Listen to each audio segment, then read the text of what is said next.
Good afternoon. So we begin our first actual session, and let me just give you a brief introduction to our speaker, the teacher today. Geshe Palden Drakpa is, as I mentioned in the morning, he is the most senior teacher here at Drepung Losel Monastery. All the various philosophy teachers that we have, professors we had earlier from the new generation, all of them have been Geshe's students. In fact, many of the older monks also have been his teacher, his students. Geshe holds the most, highest level of understanding when it comes to the most profound aspects of the Buddhism, and that has to do with, the Buddhist thought as philosophy, epistemology, logic, contemplation, the practice as the highest level. And Geshe is very, very humble, but the scholar of the highest level. When His Holiness visits the monastery like here, His Holiness often, seeks out him, to find out how he's doing, to create a time to be with him, to share and have a really in-depth kind of discussion on some of the most difficult, most profound aspects of the Buddhism. So that kind of tells you that how important a master, how great a scholar, how sincere a practitioner, that he is. It has been my privilege and real honor and fortune to study under him. I first had the opportunity to receive teachings from Geshe in Dharamsala when I was still at the Institute of Buddhist Dialectics. And then in Delhi, I spent a number of months in Delhi back in 1988, preparing for our first tour of the monks, the tour that visited the North America. And Geshe at the time was a resident scholar at Tibet House in Delhi. And I had the privilege of staying with him in a very tiny room, just 2 beds and a tiny kitchen for months, and just to ask any questions I have, and I had a lot of them, but Geshe was always so patient to take even the most stupid question that I had with, as if this was the most important question. So I learned a lot from Geshe, and I find it's really important for me to expose you to a teacher that from whom I have learned and a lot and benefited a lot. So the topic of the teaching today is Tendel Drakpa, which is In Praise of Relativity, or the Dependent Origination, the text that was recited in the morning. And Geshe will not go through each stanza or like that, but just to really summarize what the dependent origin has to do when it comes to our well-being and transformation.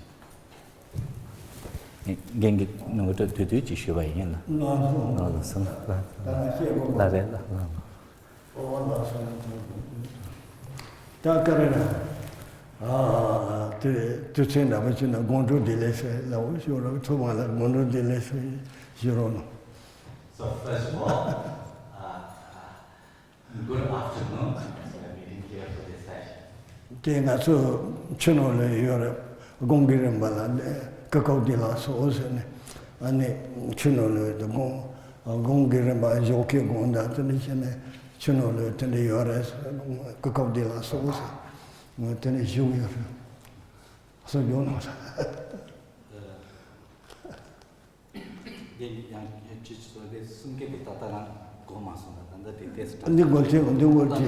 ni golti ya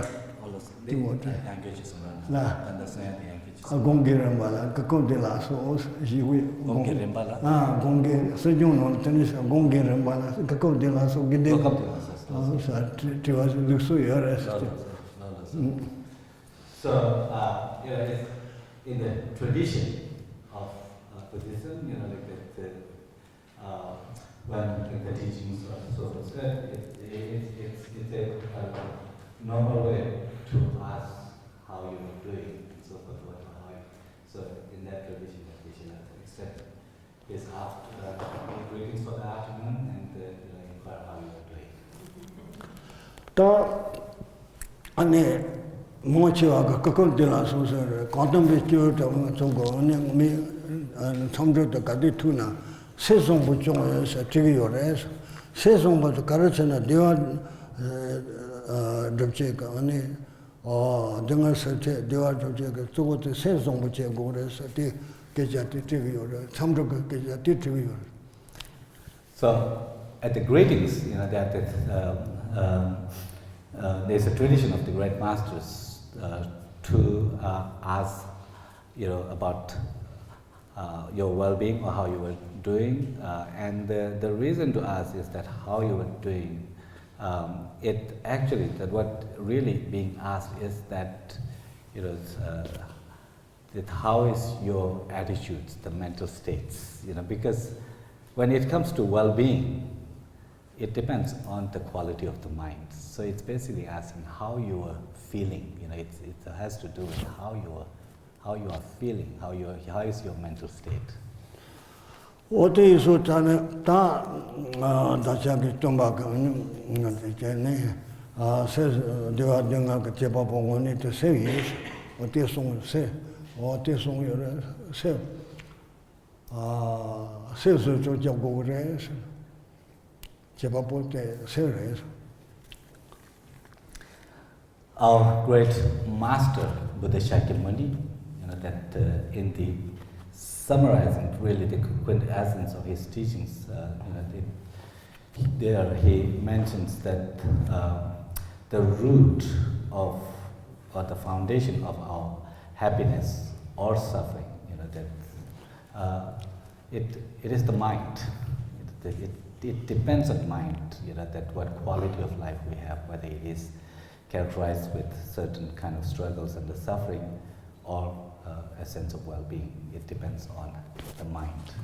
다 아니 세조야가 아니 다시 세근으로 조조 잡고야 가서는 세는 아니 나사 아니 너무 tuksosen 디노 나토무세야가 어떻게 요래서 어떻게 조조 잡고 그래서 디 조조 잡고야가 아니 열이 조동 그 다시 초로 건드니 저 네 송요래서 다디고니 또 바쁘셔 존들이 저 송샤서 또 바쁘 다리 텐데스야 텐데 또 바셔 디고니 또 바쁘고요 가서티 라바즈 아니시고 있어요. Now when it comes to correcting our attitudes or the mental states, that cultivating mental states that is conducive to well-being and happiness and well-being, like that, we need to understand that what are the processes or the methods for cultivating those positive states of mind, but at the same time we need to also know, what kind of mental states or attitudes, the emotions that need to be counteracted, that need to be corrected or transformed. So in the Buddha's teachings, it comes down to what are known as the three poisonous emotions, or the three afflictive, the root afflictive emotions, which exert a tremendous kind of the influence on our quality of mind, in the sense that they lead to the various forms of complications and the suffering. The three afflictive emotions being the clinging, or the kind of the afflictive desire or the attachment, hatred or anger, and the ignorance or the misconception.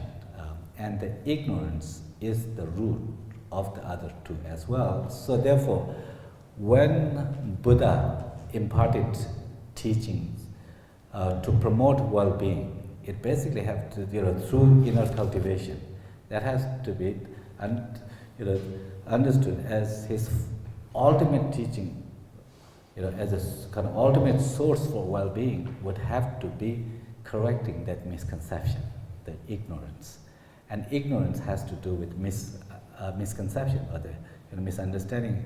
That needs to be transformed or uprooted through cultivating the wisdom or the awareness of the reality as it is. And therefore, Buddha, his most, our overarching vision or the teaching has to do with the dependent origination, the dependent nature of all phenomena. And the great master Geshe, when he recalls the kindness of the Buddha Shakyamuni, he praises the Buddha for teaching or expounding this kind of teaching on the dependent origination.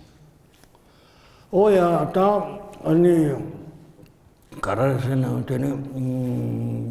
Teji, Yotano, Chojo, Mondo, Mujo, Jukuraba, Mondo, Chojo, Ani Jevato, Mujo, Ani, Gone, Judge, Barako, Yoato, Salty, Tenechino, so, Jula Givamua, or Tenechi Gone, someone those.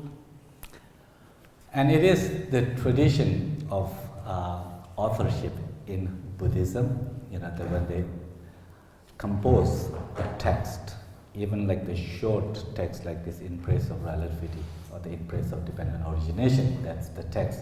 It's basically a praise to the Buddha for expounding the doctrine or the teaching of dependent origination or the relativity. The convention is such that a text is organized in three kind of general portions or the parts, the preliminary part, the actual body of the text, and then the concluding part. For the preliminary, often it begins with expressing a homage to the teachers, the Buddhas, or the various, or compassion and so forth. And then also the author expresses that what he or she is going to be composing, writing, and so forth. The actual body of the text outlines or they elaborates on the very kind of the main contents of the text that that the author wants to convey.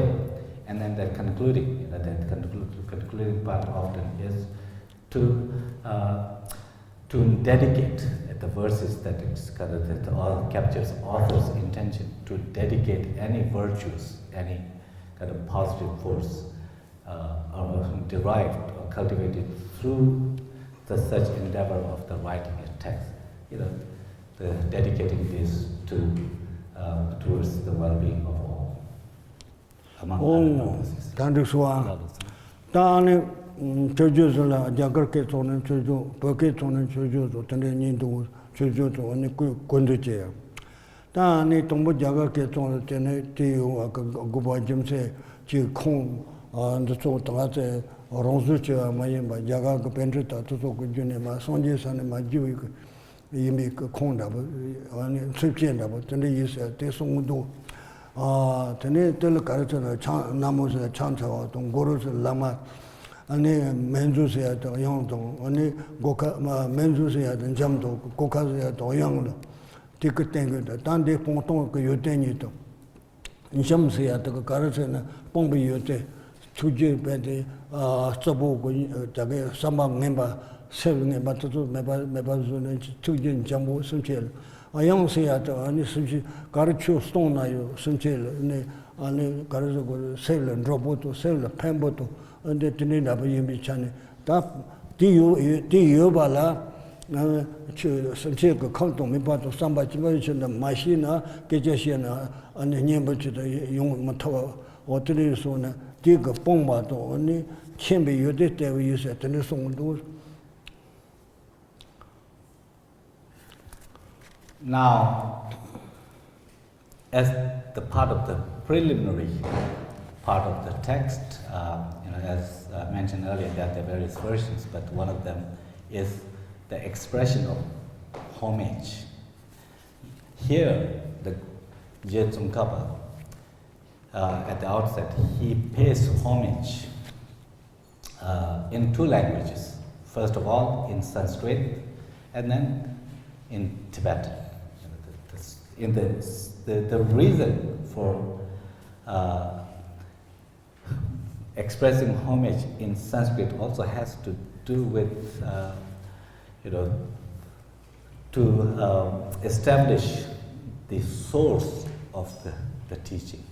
Because the source of the teachings, the Buddhist teachings, originated in India, and many of these great teachings in the Mahayana tradition, particularly, were originally delivered or composed in Sanskrit, like this. So in the Sanskrit language, the expression is made, the worship is made. In this case, the worship is, or the homage is paid to Manjushri. Here referred, that the text reads like Namo Manju Ghoshaya, and that means the Namo in Sanskrit means saluting, or the homage, that paying salutation. I salute, like that. Manju in Sanskrit refers to gentleness, the gentle. And Ghosha is the melody, the melodious, gentle melody.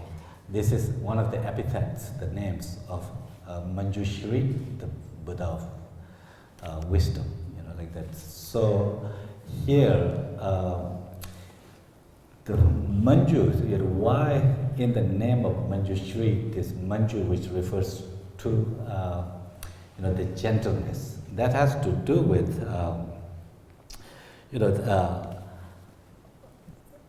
our attitudes or the mental states could be rough or gentle. The gentle refers to kindness, compassion, this gentle heart, and one who embodies that. It's the Manjushri embodies such profound gentleness, the compassionate, kind heart, and therefore is gentle. Goshe, is the melody. Melody is something that pleases our ears, right? Something that when you hear, it pleases us. In this case, the Manjushri is referred to, part of the name is the glow, gentle melody.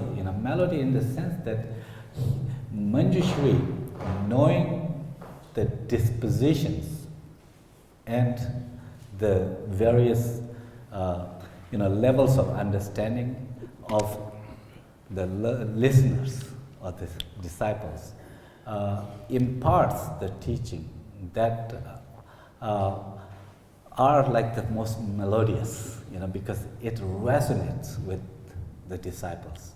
When the teaching we receive resonates so deeply, we resonate with so deeply what is pointed out. It brings a deep sense of joy.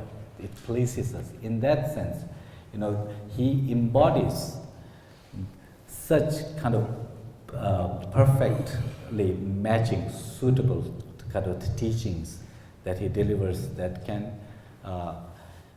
alleviate the suffering of other beings. So in that sense, the Manjushri is the gentle melody, and here he pays homage to Manjushri. Then Guru Sayataka Choni, then Jagarke told Chival, and Chigo Tabal, go your. The Karas and Senang Shika Payu, Dekapaya, Jugo Yusati, or Tinish here. Perke told Lamas go, Lamas and the Kong Yunke, Kon, but the Karas and Yode Koname by Inge. Takote Koname by Inge, the Soso Sanji, Jodin, and De Sunke, Tendo Sunke, De Yode Koname by Ye. Then you take Chiva, you say, Tinima Jiba, and Soso Musonke, but only. Kogo and song is and you de Koname Payis, Tiki, you did Chamochik thing. Now, as part of this expression of homage, is also the word guru. So Namo Guru Manju Goshaya. Namo salutation, guru, often translated as teacher, Manju Goshaya as the gentle melody referring to Manjushri. The guru, the Sanskrit term guru, is it, can you hear me clearly? Is that, there's no echo? So, guru is translated, the Sanskrit word guru, it is translated in Tibetan often as chiva, meaning heavy. Something that is serious, that is a substance, really, like it's valuable, like the gold that can be quite heavy, like it's as precious and heavy. Similarly, the one's teacher, spiritual teacher, is referred to as guru because the teacher embodies, represents the qualities, the qualities that are like the gold, the precious and very, important, the teachings. So therefore, the one spiritual teacher is like has this weight of positive qualities, heavy, that is with they endowed so fully with the positive qualities of love, compassion, wisdom, and so forth. So that's why that they are referred to guru as heavy or with a lot of substance in that sense. Tibetan word for guru is lama also. The jiva is the heavy has to do with etymology, but the word, when it is translated as a meaning, that it's translated as lama. And you have heard the word lama. The Tibetan word lama referred to as a teacher, but its etymology is unsurpassable. A teacher for a student embodies those unsurpassable attainment, like the Buddha Shakyamuni, who has attained the full awakening, full enlightenment. There is no more to attain, unsurpassable in the sense that there is nothing beyond to go. All the perfections of the qualities are achieved. That is like the Buddha Shakyamuni. The same kind of the teachings, the same qualities that Buddha Shakyamuni has expounded, have been transmitted in an unbroken lineage through the successive teachers. So in that sense, those successive teachers are also, kind of embodying those qualities. So in that sense, one's teacher can be referred, seen as unsurpassable, in the sense that the teacher embodies those qualities that Buddha has perfected. Oh yeah, tapo ke tola ani chojo, ani kundu. De teji lu namsa yore, teji lu kuno le joja chato tonde non dune, ani songsha yoso tane ngaso teri li kola rab chiyo koyo ani shiwe. Tini ti ma wole ma de jibat toni pa ani jishi che shawa ti o tene chire. Ta ti so tane de tini tuat le chena yagdu o tene techi so tere o tene. Now, nanda luit namsha di tanda sikche tambu dirwe. Sikche tambu di luit namsha chawarwe. Luit namsha tanda techi yonzo ka tonda dino chude. Chujo nala rewe. Chujo tino. Luit namsha. Nanda chujo tanda nama minjo goye. Techi luit nala kare so yon di chak tanga so topi chawa se yato luit namsha isi.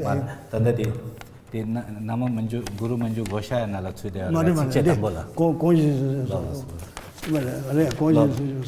pocket. So, after paying homage to Manjushri, then the first stanza of the text that you have that reads, "He who speaks on the basis of seeing, this makes him a knower and teacher unexcelled. I bow to you, O conqueror, you who saw dependent origination and taught it." This verse is the kind of the summary of the entire body of this text known as Impress of Relativity. So in this one stanza, actually entire content of the remaining of the text are summarized. So therefore, whenever Geshe, our teacher, says that he will focus on the meaning of this first text because it captures the meaning of the entire text, and therefore, without going in detail with other verses, he will focus on this, and the remaining ones you can read it, and you can see that how it unfolds, and then hopefully thereby we will have some time for question and answers. So if you have some questions, opportunity to clarify as well. Ta kare ani choro kaunsi se ta kare zingne kare zipaton kare songne choro chimba lana mepa kona mepa imbaton ani ma ani chutenke no chumawa kona mepa ani lana mepa imbata kare songne resen ani jawase sanje le yamben jawar staging Drepung wa te sonne tere ti zi te chama chiji ta zi ani chama chiji ta ma ani shimba de chalan dabi gon o tin dong ke chala nga kush ani goso ke bi gon ti ta ta ni chamru che gi is o ti song.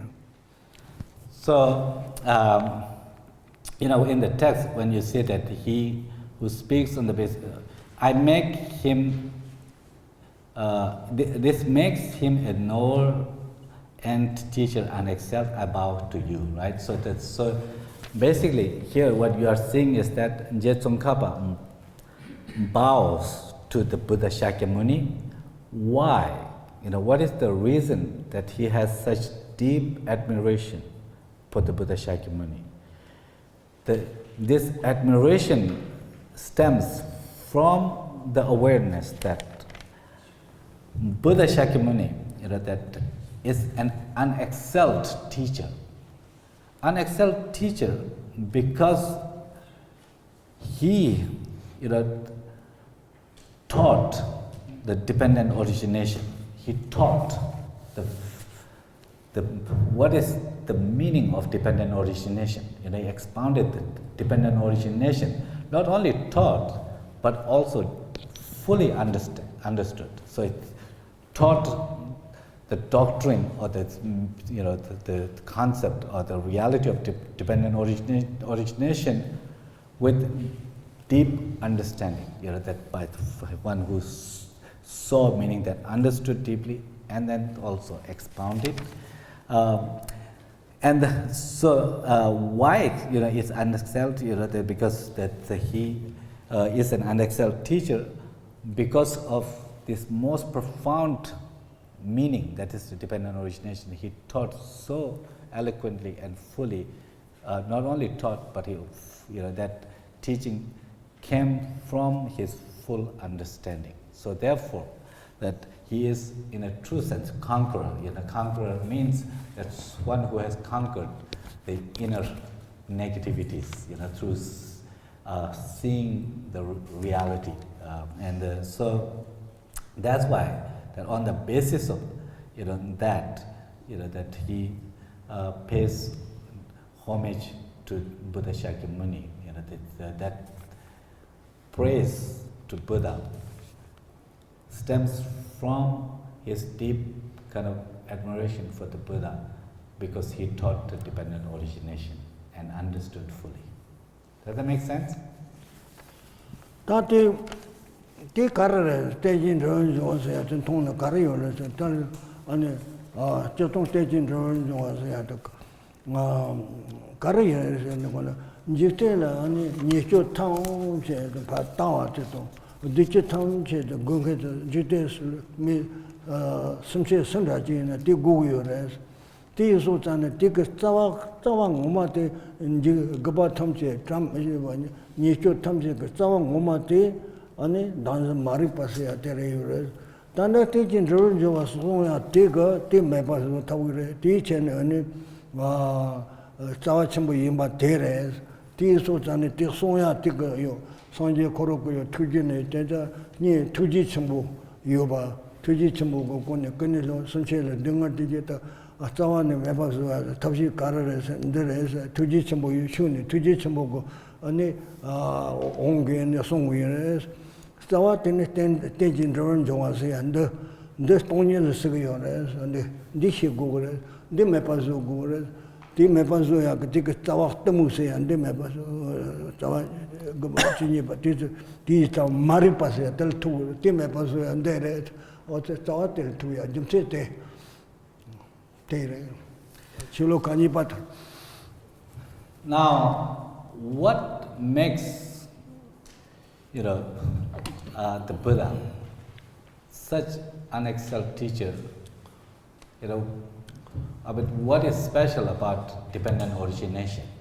Why the teaching on dependent origination makes a teacher like Buddha such an excellent master? And that has to do with as the next stanza here says, that whatever degeneration here in the world, the root of all this is ignorance, misconception, or distortion. You taught that it is dependent origination, the seeing of which will undo this ignorance. So all of us here in this world, of course, we seek well-being, happiness, that flourishing. We want to avoid suffering and complications, challenges and like that. But what is the root of our suffering?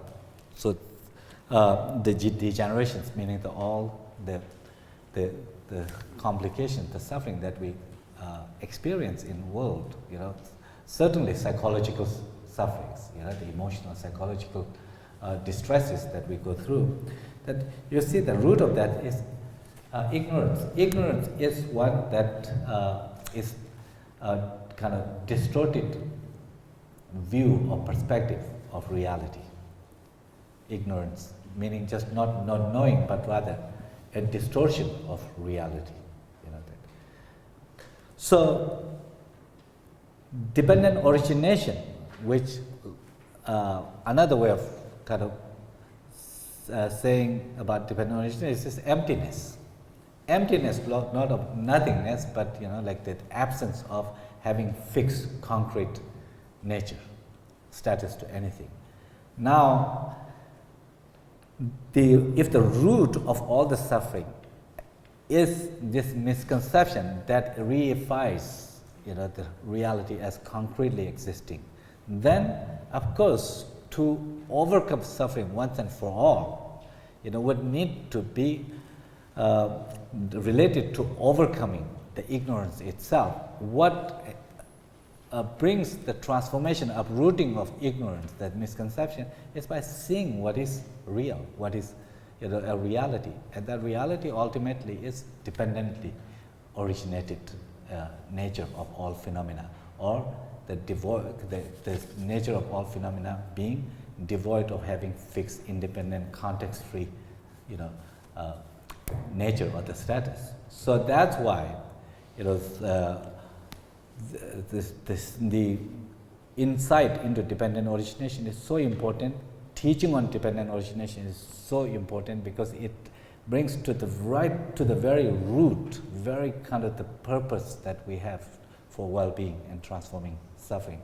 And that's why the Buddha's such kind of dedication, emphasis on teaching dependent origination or the emptiness, it also reveals the Buddha's incredible, the profound kindness and compassion. That why would he kind of expound these teachings, go on at great length and ways to convey this teaching? It has to do with his deep concern for the suffering of others. And therefore, in order to help beings like us overcome our suffering, he expounded the teachings of dependent origination.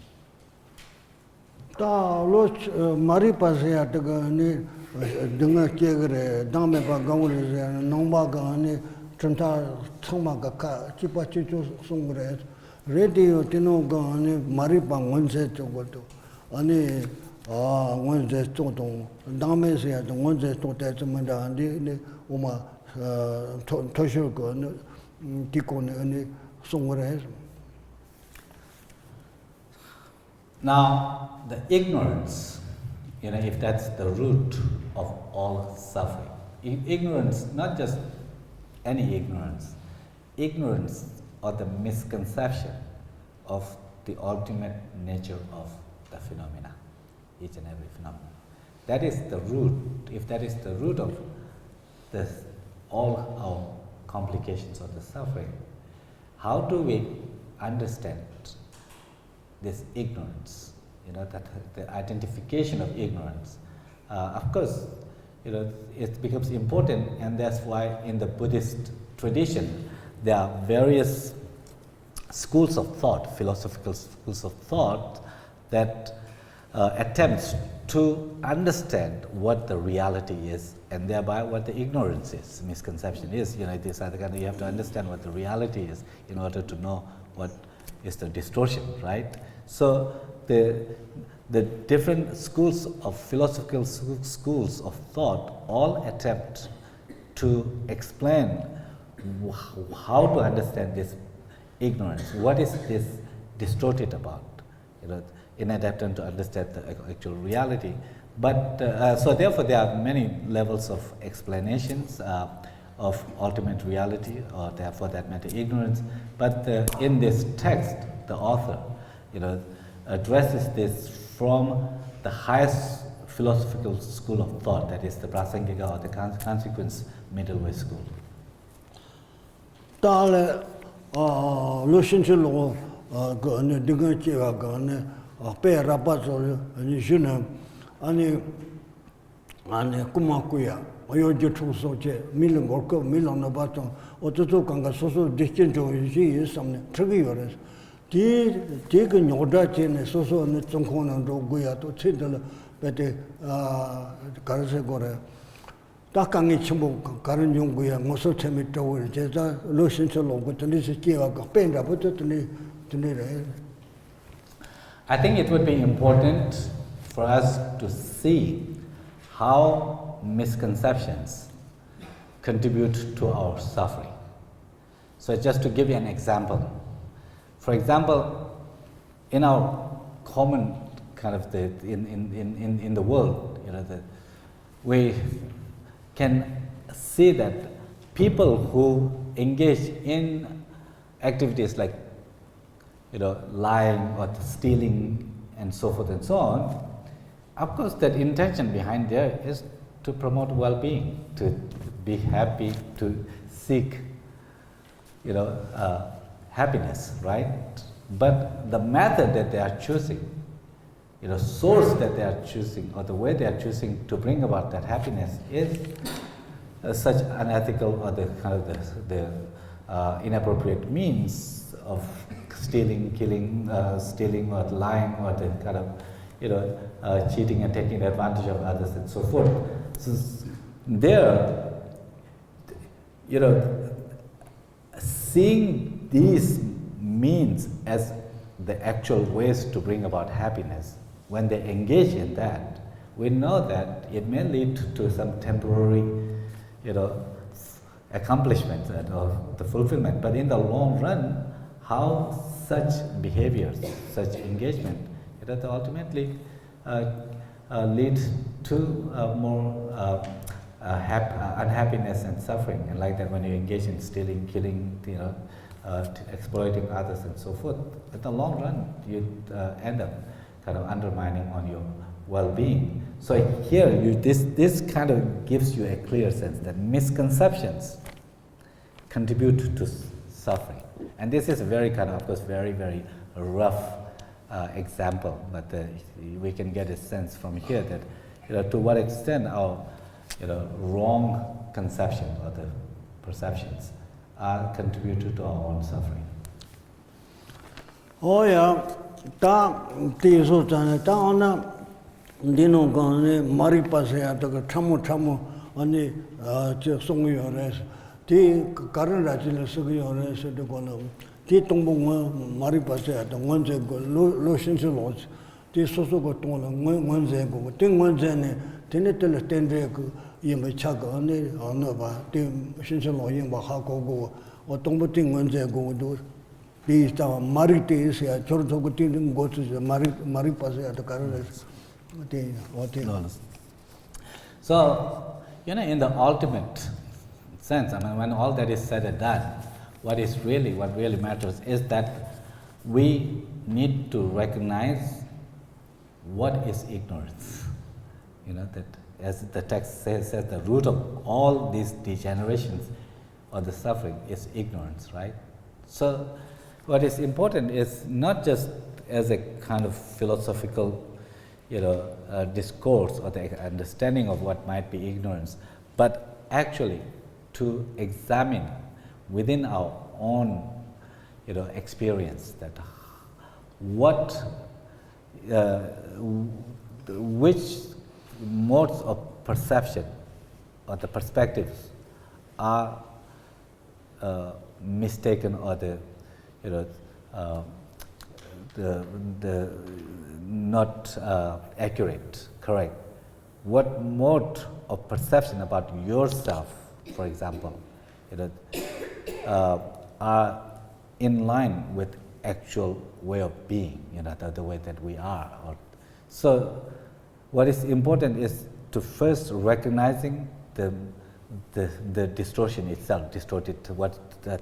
In what way it is distorted, and then once we are able to kind of recognize what is, what is the misconception is, then we can attempt to correct our perception or the understanding. Oh ya, tanda mari patakan zenshawa nang she the mebatala tongba ni sigi yore mato ka kayo mebatala tongba ni sigi yore mares o tikan ziba nang she the mebatin mebatala tongba ni dang mebas o tel sigre so tongba ni sigi tel sigi yore ti ha ko ko. So what is important is that by examining the way that we relate to, that the way that we perceive, that we grasp at ourselves or others, recognizing that how we tend to fixate, we tend to kind of reify, it's the self or others as if they exist in fixed, concrete way, that if we can come to kind of recognize that this mode of apprehension or this way of this perspective or this view, that the way of relating to self and others is may not be in line with the way that we actually are or the things actually are, like that. So when that is what really, when it says that the in the text, when it says that you taught dependent origination, the thing of which will undo this ignorance, like to approach the emptiness or the ultimate reality is really what is that about? First, recognizing in what ways that we may be perceiving that may not be in line with reality, and then a careful analysis can lead us to the understanding that how the things are empty from their side of having any fixed inherent nature. This doesn't mean that the phenomena, like including ourselves, don't exist at all. It simply means that any given phenomenon that we see or we know or that we come in touch, they do not have a fixed, objective, independent status. Tati lo de karan segi yores chu karan segi oti kola rongchu tangki segi yores te rongchu tangki yo mara jimbala teni yores oti ni ko ngeda te tisung de yores ta rongchu to. So what it boils down to is that our mistaken conception or the misperception relates to its content, the objects, whatever you see, whatever you see certain things, and then or think about the object of our misconception, becomes something that has its own autonomous objective reality. Something that has an autonomous objective fixed nature or the reality is not compatible with something that comes to being in dependence upon other factors, right? Something that is dependent, that owes its existence to various other contributing factors, means that such a thing is devoid of having a fixed independent status. But our mistaken mind projects such absolute fixed reality to the objects of our conceptions, the mind.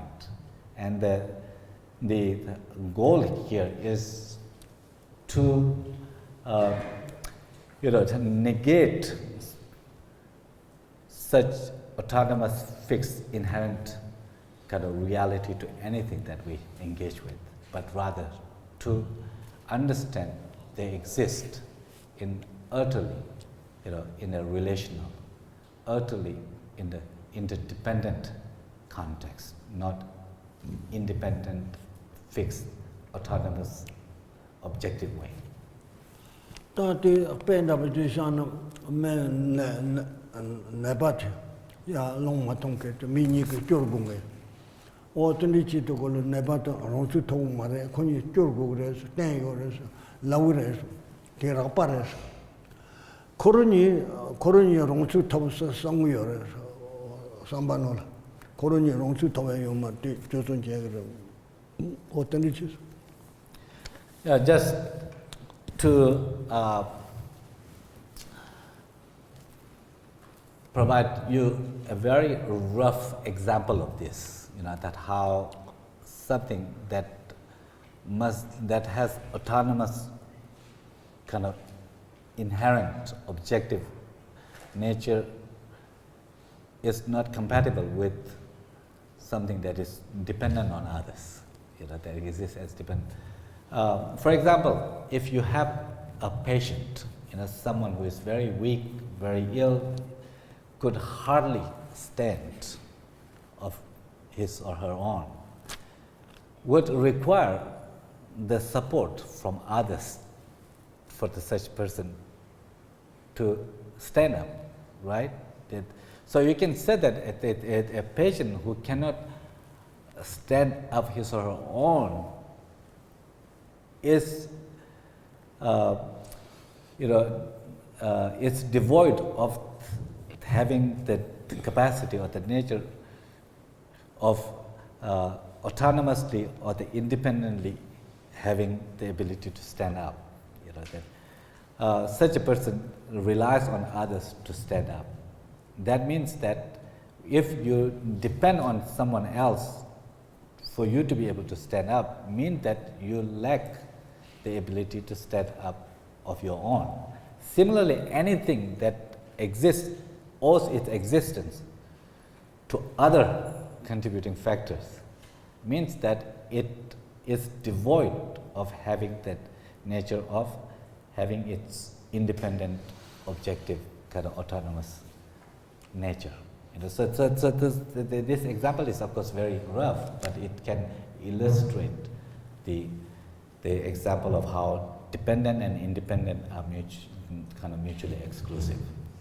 Da ngai condition choso dana neba ya kyodenge koroni ronsu tobse ronsu tobure tagu marase choso sosogo ana gomba le songre nonronota matongna batobi jimse karal teyo ti choso tenenga so thano.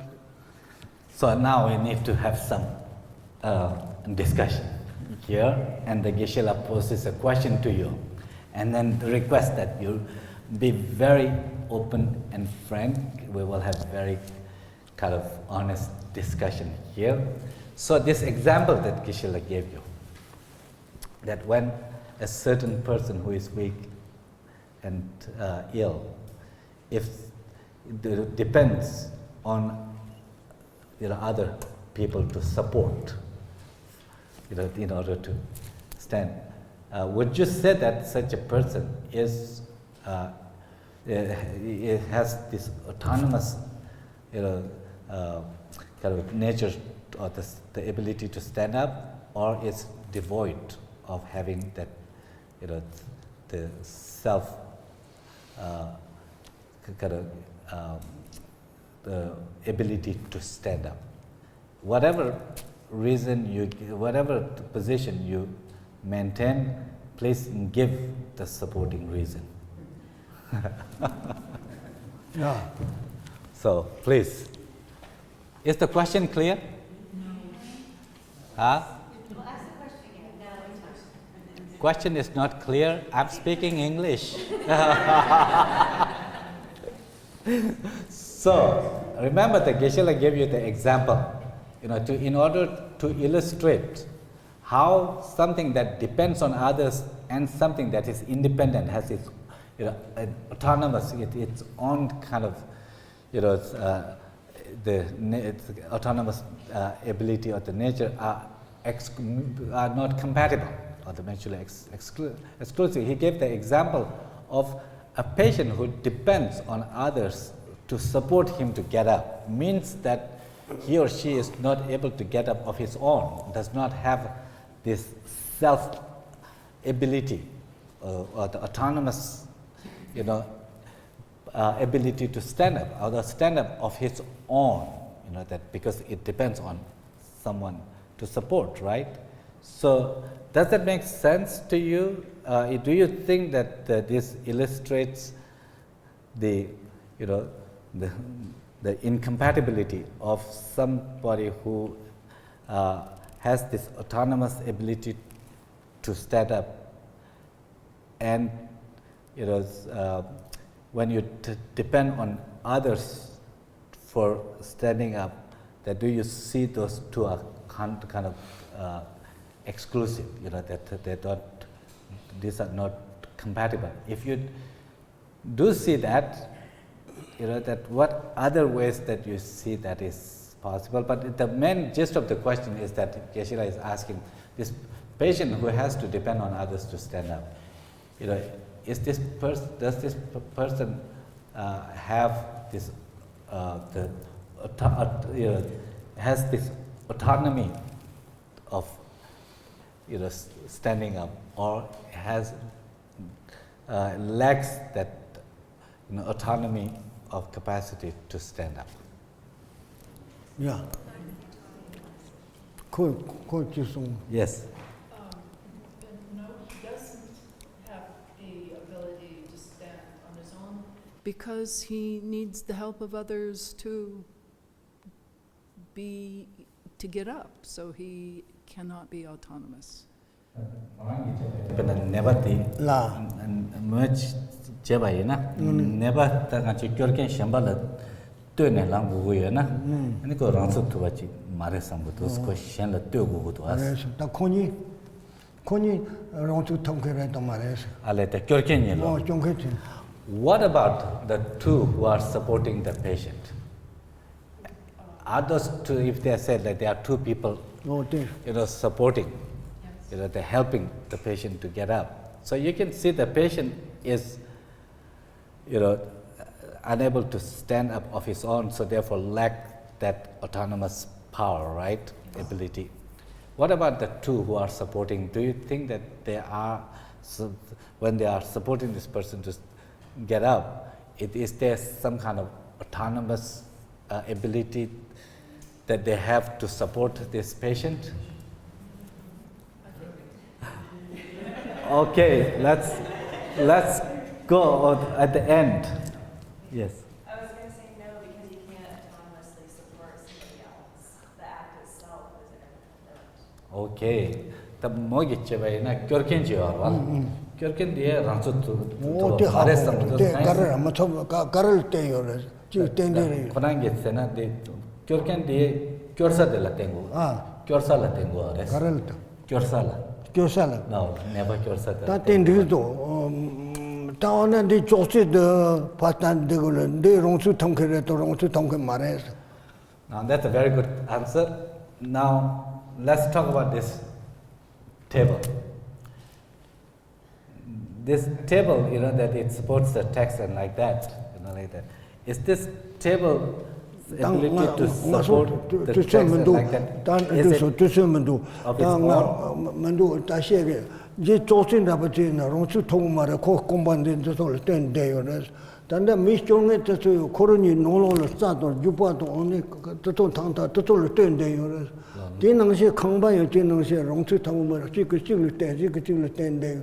롱수 통께서 농요를 띠요 말 어디 쓰고요. 어디 So, you know, the like this table, for example, it's, I hope it's clear to all of you as well that this table is not independent or autonomously a table that can support, you know, the things that can be put on this and so forth, because the table itself has no autonomous nature, you know, because it owes its existence to the different parts of the table, like the legs and so forth and so on, and the surface and all those things. And depending on all these different parts, it's a table that can then, you know, support the things that you can put it on that. Similarly, the house, for example, this room, it's also, it may appear that this room exists just by itself, but again, as a room itself is made of many different components, and each of that component is a contributing factor to this, you know, meditation hall. In that sense, the meditation hall that we conceptually construct, you know, designate, it's really dependent upon the various parts that kind of make up the whole.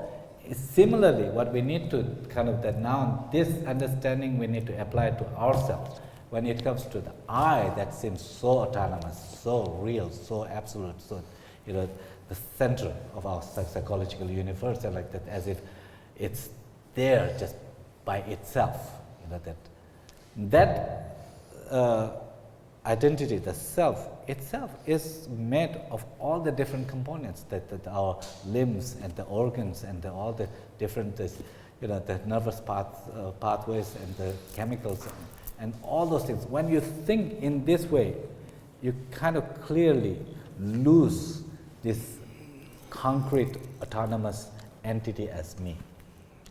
Oh yeah, ta karasegi yore se de kola ani chocho cheri yong yore cheri parawe. Anyone among you is a scientist? 단단 나는서 탄타이생을 수도 수이나 노로로 싸도 죽바도 촥 고르지도 근데 저 정말 늘 땐도서 암치도 정말 롱수 타고 말에 제때 찔 파텐데 그저 따따 땐데 그게 시에유물에서 땐데에서 따따 노로. So, you know, obviously that you come from a scientific culture, so you're very kind of familiar with the scientific concept. When it comes to our body, for example, for ourselves, you have a good understanding that how the body that we have is composed of all these different limbs and the, you know, parts, the various parts like the nervous system and the bones and the you know, skeleton, and then down to the kind of the atoms, the chemicals and atoms and so forth and so on. When you think of yourself, you know, it's clear that there's not a me, like that this body and that the me that just exists of its own and kind of in a, you know, fixed, you know, fixed manner by itself, but rather every part of what makes the body, it's part of what you know, makes the body. So therefore, even the body is dependent on all these different contributing parts. That is what kind of makes it. That's when it's dependently existing means that self or the body that exists in dependence on all these factors. When you reflect and understand in that way, it becomes clear that we don't exist independent in fixed manner. Yeah, Yes, yes. In your example, couldn't the patient or the person have the mental autonomy separate from the physical ability to stand separate? Does that make sense? So mentally, maybe they believe they can stand and walk, but they can't physically do it, so they depend on someone to help them, which becomes part of. Yeah, that's what actually Geshe was pointing out. Mentally, they may think that they can stand, or supporting ones also, they are able to support just by themselves, but they also depend. In actuality, it depends on many other factors. Kurang get to end it. They get the never kyorken the rangsu tuba reves son wala. Achidane ko that rangsu tuba ji mare shen la dogo war wala. Ina ko chik never ina re kyorken ina kurang sem la ta susubet rangsu tuba chene chik yes sam chik ko yongo war wala lokshe tene yongo war wala. Dene chik tu the symptomatic it could rank up a chick to by in some young or the Dumoga that Ransu to my empathy. The Resha spend a little bit on the Cheshire in a go, Chick Shanla do where the same Somebody know your as what Teres, Maripasi at the Teres, what so that's exactly what's meant by that till to think that you can be autonomous, but when in reality you really can, that you depend on others. No, till Karakonogas, this 10 day Konogas, 10 day was a tick up till 10 day, 10 day, 10 days, Timandus, Tiosum, 10 day Kotala Noguris, then somebody you banana, this somebody non true, Tomugas, Mariparis, what. So that's why dependent origination with our relativity. The insight of relativity, when the reality as relativity, that itself is what negates the for things to exist independently. That's why in the text, that such kind of such a focus on the importance of understanding relativity or the dependent origination is precisely because we have such ingrained sense of this absolutism, that a kind of concrete, fixed sense of I and others, and that has to be negated by dependent origination. Yes. Are we, in essence, really talking about the concept of reliance? Because in each example, the sick person must rely on the others to help him stand. They actually rely on him because of their compassionate action. The table relies on its legs to support. And isn't that sort of what we're talking about? Yeah, I think so, but that's why he said that it's very rough, a rough example, not at the deep level, like that. That's not getting that never kyosa ki peche or what did the pe rapa shanetus pe the go chik tende ki pe rapa yes, yeah, it's very never to the Raparam, never Kuru, Kuru Nola, Ronsu Tose, the Chamores, the Chamore. So, but even there, like you can see the different subtleties. The patient himself or herself, it's easier for them to see that, wow, I cannot by myself stand up, I depend on others. But those two strong people who are, supporting them, they have a sense that I am able to support this person. There is a sense of kind of, inherent, the kind of autonomy, like that. And that is actually a subtle ignorance, subtle misconception. 어. 땀 자원이네 매월에서 똥바를 쓰고 말해. 던지지 매 너무 머리 밖에 던지진 쟤인데 어때 매바 하고 들 땡데가 좀 제가 땡여서 아니 돼. 다 텔리 때또 뭐시지요. 던지 텔리 때또 또. So what is really important to keep in mind is that, if the phenomena or any given thing owes its existence to other things, it dependently exists, that doesn't mean that if a thing itself does not exist at all. It simply means that it lacks an independent status of being.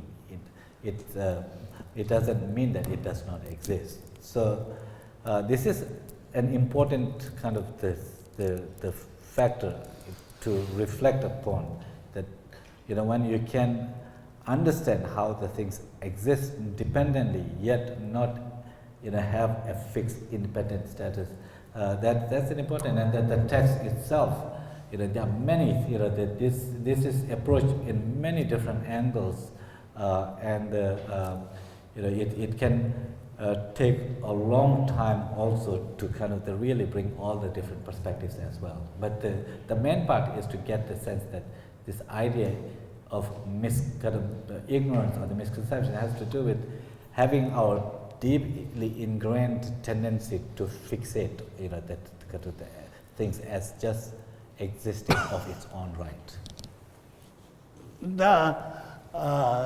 That is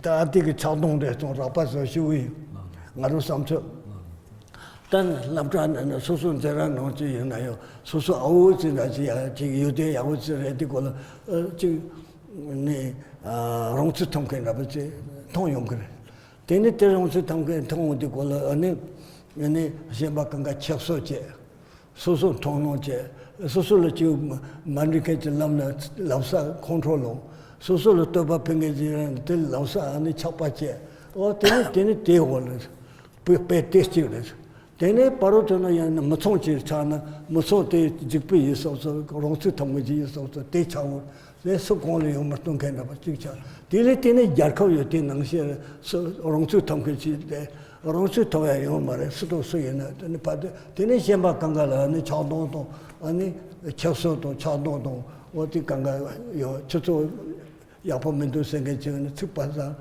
저쪽 야포면에서 스토라 아니 차동제 어따더니 나지 송 이제 그바 딜때네 참 제가 나체 그 링어 탐시 띵고니 용을 해서 다 뛰어송요 맨로 어떠니 So just for the remaining few minutes, I would like to kind of really to contextualize this discourse, why this notion, the tendency to grasp oneself as autonomous, existing, can be such a source of problems in our daily lives. Just take an example, that if we do pretty well, let's say in the educational field, if you are in education, a student or like that, when you do well, if that success or achievement is perceived as that just I made it happen, I, that is kind of instead of neglecting this reality that this happens in dependence on many different factors, not just I, then it's very easy for us to kind of have a sense of arrogance, the I this made it happen. And then that kind of sense of arrogance is actually becomes contributor to the other factors, like when someone may despise you, that or not acknowledge you, then we can get angry, frustrated and angry and hateful towards us. Or when someone kind of praises you, then we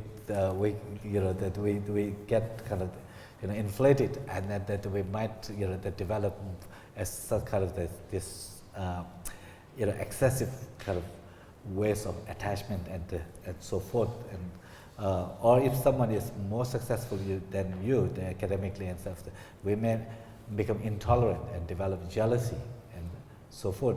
And in that way, it destroys our relationships.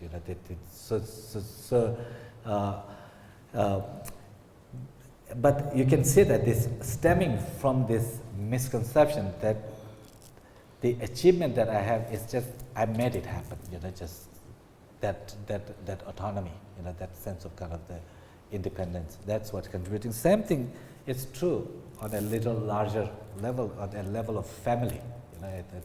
If a certain family that is quite successful financially and so forth and so on, and then it becomes again, if such success is also kind of seen as one has made it happen, without the awareness of others' contribution and so forth, how we are reliant and dependent on others and so forth. Then again, the conflicts between the families, and the jealousy and the anger and the attached kind of the sort of excessive kind of attachment and so forth and so on. And then it again, a disharmony at the level of the family level, at this levels community, and at a larger level, this manifests on kind of national level. As a nation, that takes its success and achievement as the sole kind of,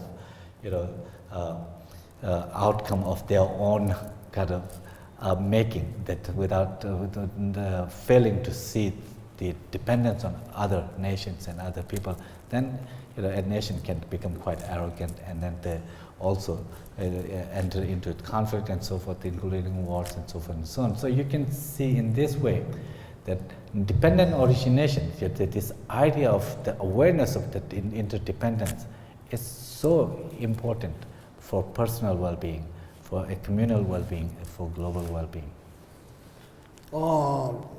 Tane rongchu tamke segero, rongji jitabas, tilo noche talo, tendre song yores, tene tanda koroko se anonshe, soso one jilchene, soso one ane rongchu tamke medi, nga ane teni yore, karel teni pamato, kalato, totolo teni nga degores, chiktere teni chivas, teni jampase jores, nga se ya to nga ye le teni je mena komen ko tong chu to ko se ya to mena nga yong ma o che to je le teni nga se ya ti yo teni sha pa se teni da pa se ya to kar mi to ro to man ra ka mi ko phong bo le teni nga mi se ya to mi teni sha pa yo na tong yi to ni gar se go ra ge to to ne jawa la teni sha wa to o teni sha wa teni song yo re tende songo boni soso boli tata rongchu matonke wateni solo tongo ti jungo ani rongchu to songe to nga songe ni to rine petika pe rin de teni ka ani chigu yo. Now the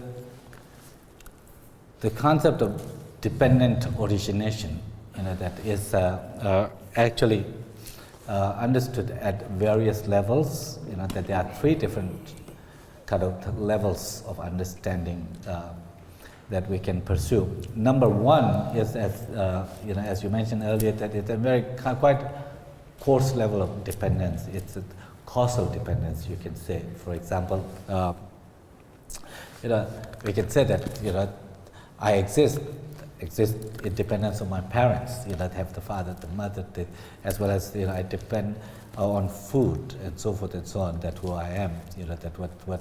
So the causal dependence is one. The reality as causally dependent reality is one part. That's one.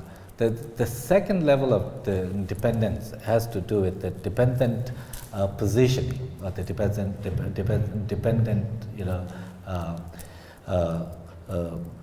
the positive, and that has to do with, for example,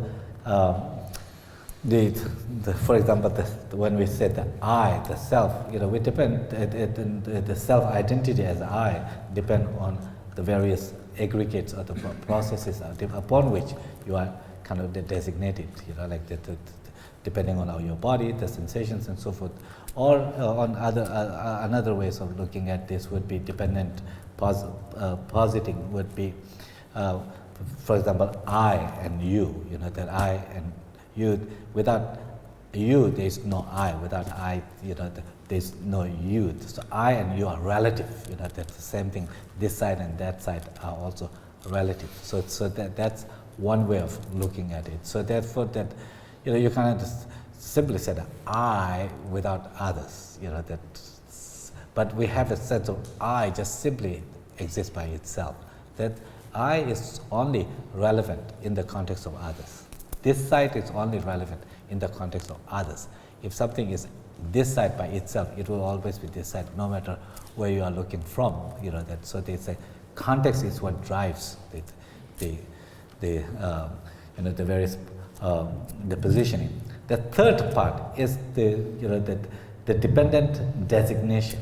The dependent designation that has to do with when you think about the dependent designation, has to do actually I'll take it back. The dependent designation has to do with we designate independence on functions and like that. For example, a teacher is dependent on its function. One teaches, therefore a teacher, right? That you depend, or husband and wife, or the father and mother. These are all dependent on certain functions, or the certain characteristics, the certain attributes, and like that. That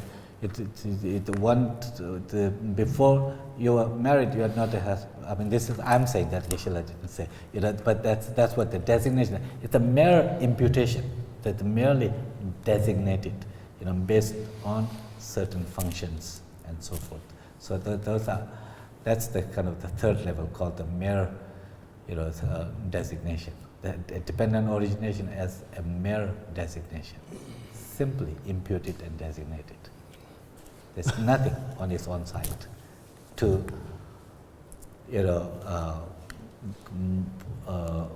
own its existence just by itself. It's all dependent on other factors. Taki kose no se re tapari le ngar song nga se mi se ti nyom de la rong chu tong ke ti kunin rin pete de yores ti kale lonka che ta ten de yimi se ti chu lo no baten atene che ta ta pete shan tanda nga chu simshe la sardo tong manja ga semse ya ji yores semt o ti no lo kunin rin de pena petrol siya jindo petrol siya sacha chuma le yushi mendus sacha musit le yo tino dangban da baji sa ti ya lengo ti petiko tino tongma ta tino rinde yus ta ti ya lene tene rambe shan chungkor no ya kor ya ko tino tongma chi chaya chi tu che yo no si tanda nga chok se te yo tine dangban no le petikanda ani tanda ke shinche lo nyam de le rinde te kale tongma so tene gongjo tene ha ko sa tene ya tongma tene mi to pe ma nang shi chan sanje se ya ani buddhare se oti chagre se te mutati so te yesta so unlike the inanimate objects like the rocks and just the dirt and like that, we living beings, we have something we call mind, this capacity to feel, capacity to perceive. So that means that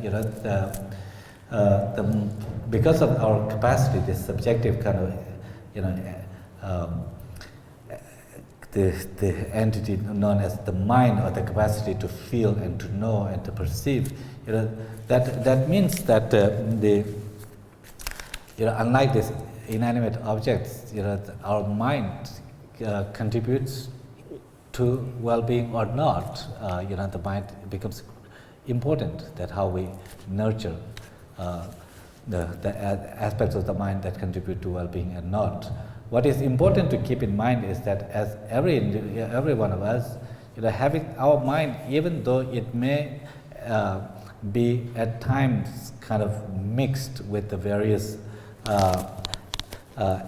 elements, afflictive emotions and so forth. But nonetheless, everyone was us, at our mind stream, has the potential to be completely free from those pollutants of the mind. So, for example, if you take an example like the petrol, the gasoline, petrol, was raw petroleum. It apparently it doesn't exist everywhere. But I guess that in certain places where, again, through the various dependent forces kind of that lead to the formation of petroleum. At first, you'd kind of extract this. It's quite murky. Like this. So you have to go through the process of refining, and then at the end, what you have is very clear petrol. The gasoline. It's not murky like that. Similarly, our mind. That when we are confused, when we are in the kind of the seas with these misconceptions and so forth, can be quite, unclear, quite murky, and then quite a source of various frustrations and agitations and suffering and so forth. But the good thing is that our mind can also be cleansed of all those pollutants, or all those unhealthy elements of the mind. So gradually, through the process of cleansing, process of transforming, by cultivating the insights that can counteract those misconceptions or the ignorance and so forth and so on, and the other afflictive emotions, eventually our mind can can realize its full kind of potential and the clarity. So like the lotus flower that blooms in the mud, that grows in the mud, and then it gives its full bloom, above the mud without any stains of the mud, and like that. That is the enlightenment. Our mind, even though now be conditioned with various emotions, ignorance, and so forth and so on, but it's never corrupted, never totally corrupted by those afflictive emotions. So that means that we can realize our full potential that is in the form of the Buddhahood. So,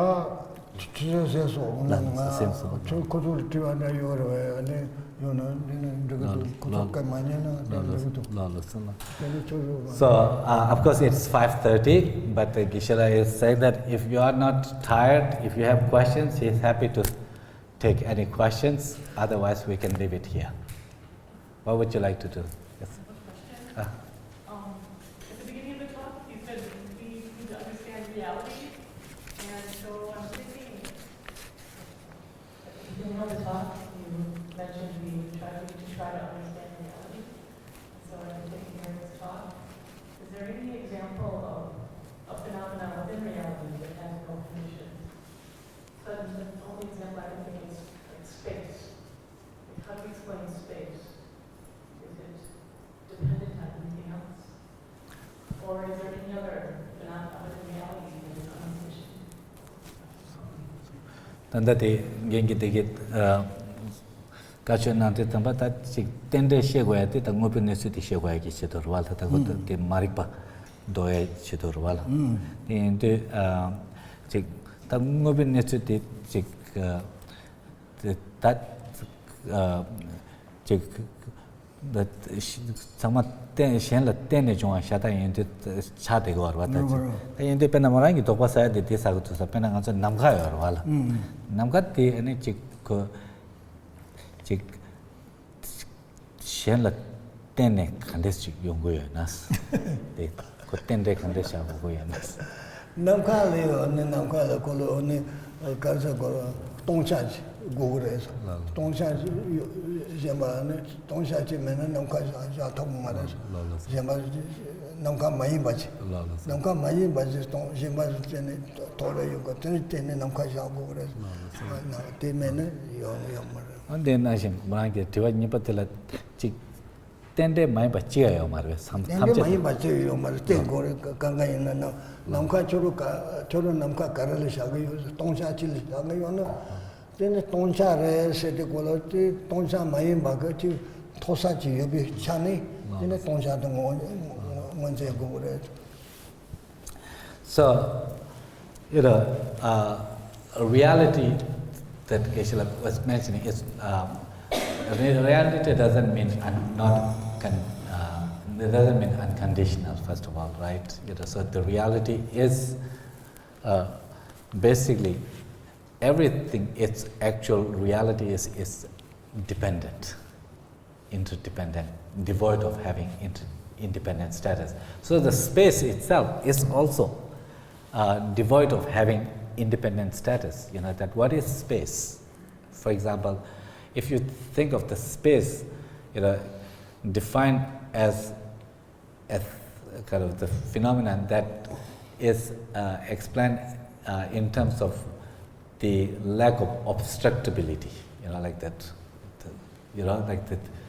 That would have to be explained in terms of what is obstructible, like the walls and so forth, what is obstructible. So in relation to what is obstructible, the space as a phenomenon that is as the absence of obstructibility needs to be explained. So that's how, like from the Buddhist, from this kind of level of Buddhist philosophical perspective, there is nothing that is not dependently existing. Everything is dependent. There is nothing that is independent by itself.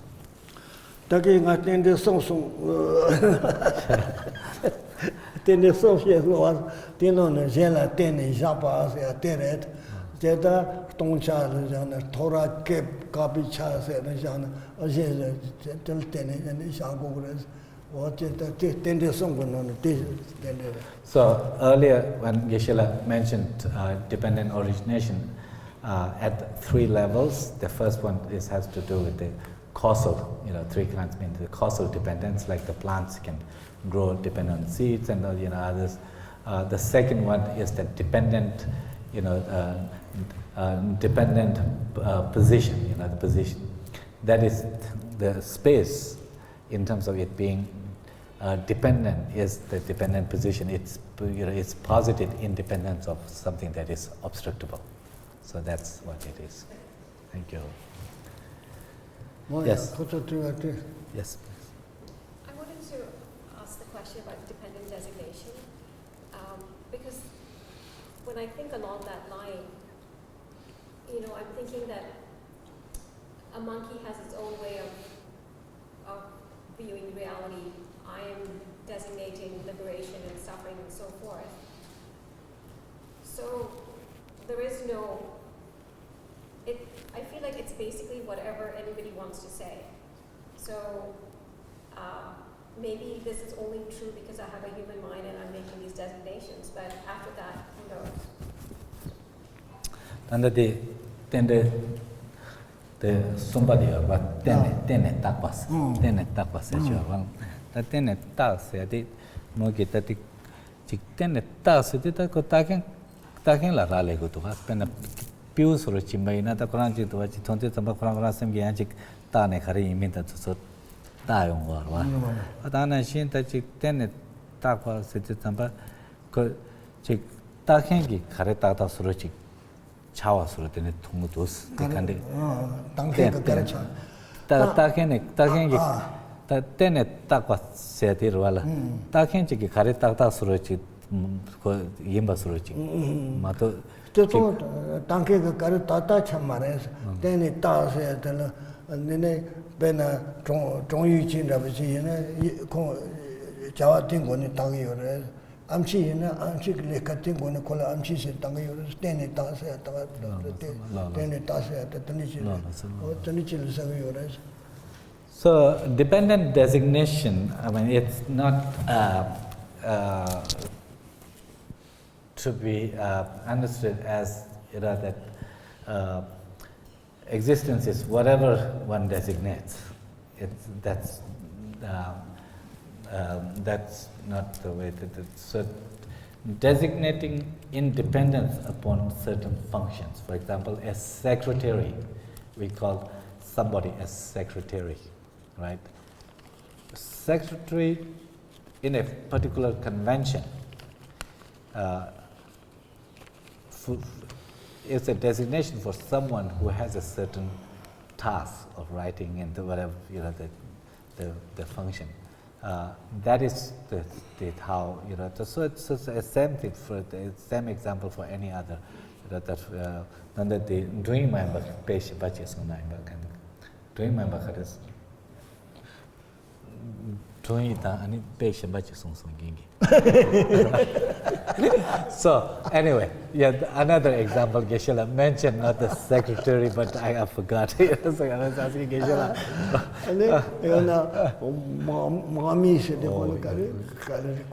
And also army, for example, you know, that you say.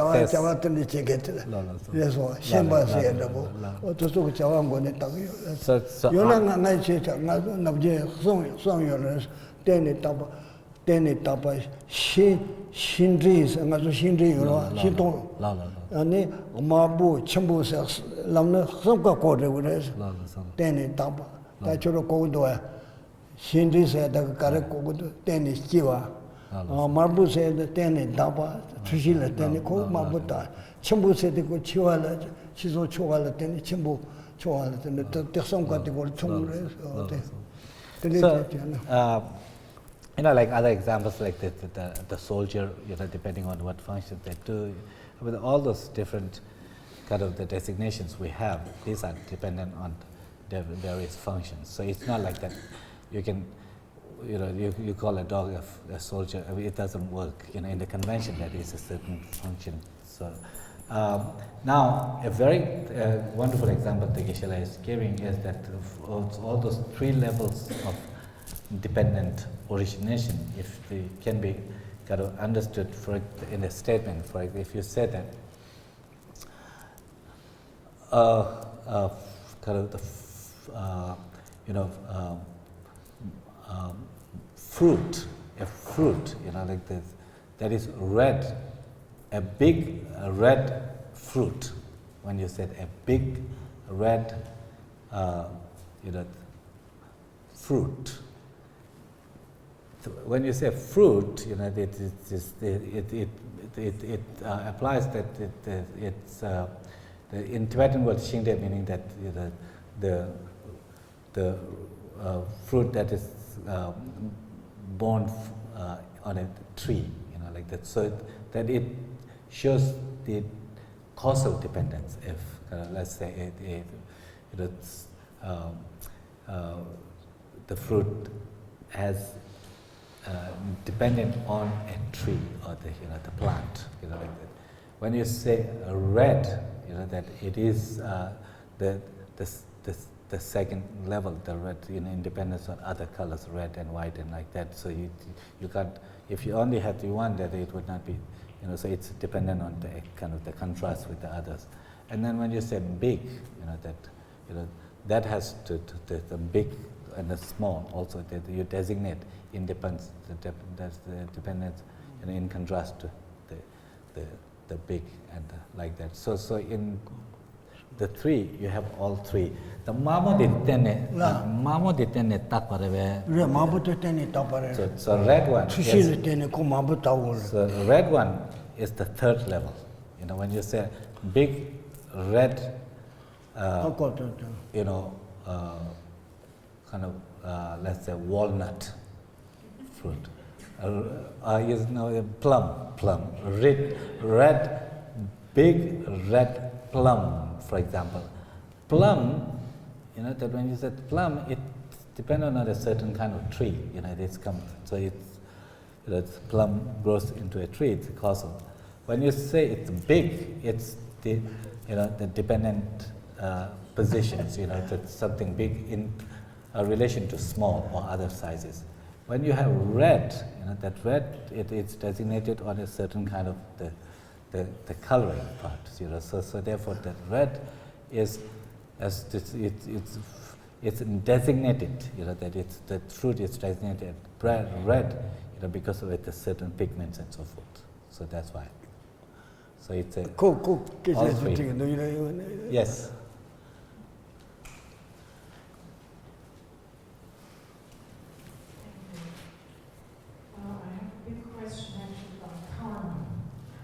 But what? Karma. Karma. Because if we have the two concepts of dependent origination, we could say everything is contextual if we just say it in simple Western terms. And then sunyata and the emptiness, devoid of individual and of essence, of permanent essence. So how do you then explain individual karma if everything is dependent origination and contextual and influenced thus by everybody and everything, and yet it does not have an intrinsic characteristic? So what can be transmitted from one life to another? That's a good question. Although I would want to kind of to qualify that everything is dependent on everything, but I'm not quite sure how that would be. No. But nanda the mogi condition yorwa. Ta ko sangma chik tene tene tu ba shata imba ina. Nanda legunde yorwa. Ta ledi kande shabo respena susu mi chiki lesane mi tiki tebu de legi tebu ti nyongorwa. Oti enti ani ti chik tene matuko koran ti chik koran gi ngone mewa ina ta le chepa pu gi le chene digi tebu de chepo koran gi nyongwa di kandes chagwa des. Tati ke chisho tere, cheta le teni yite tuka le jimri yaksho chagyo res. Bena taki nga tombol se so, cheta kuma ko mise leka le se asana leka che res, leka ti che res. Leka ti che wala teni kare sena ko kange chimbo chongkono roguya nyongdo was. Cheta teni chongbo res, ko leka ti teli teni chongbo teni.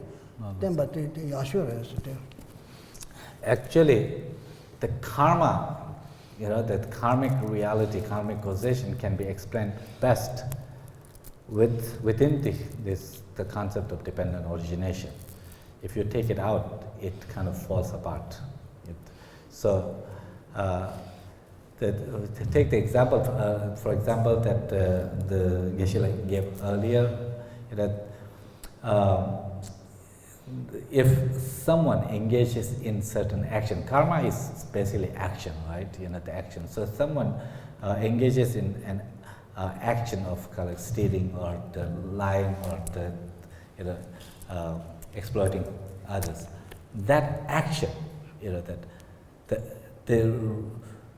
because the result is dependent on the action, and action on the doer, and so forth. Because of that, you can explain that a certain action can lead to a certain result in a certain. If the action, the karma was independent, then the karmic causation will not make sense. So that's actually from the highest philosophical point, prasangika madhyamika.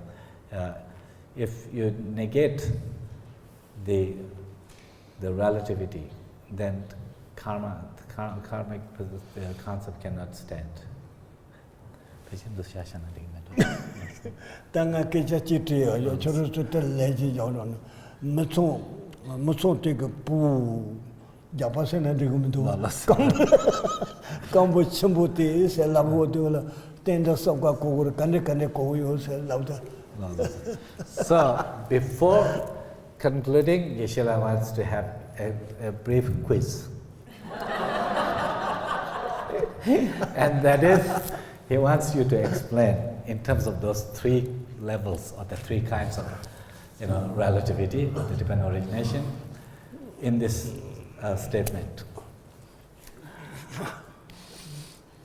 The son of such and such family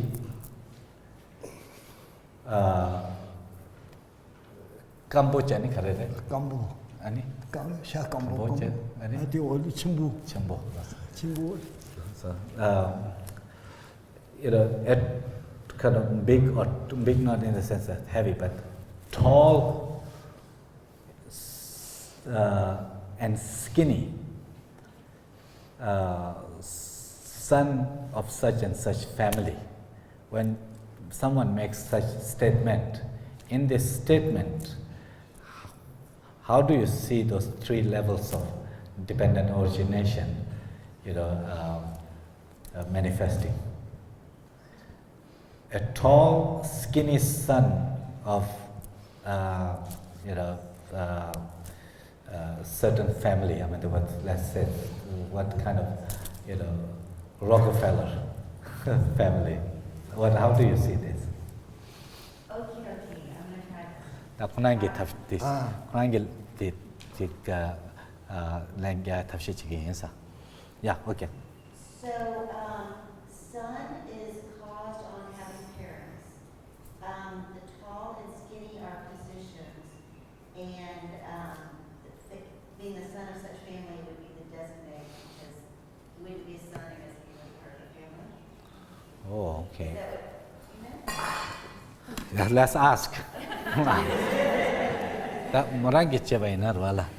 Tanda the pu kambo misan the pu kambo chimbo dus lava ina.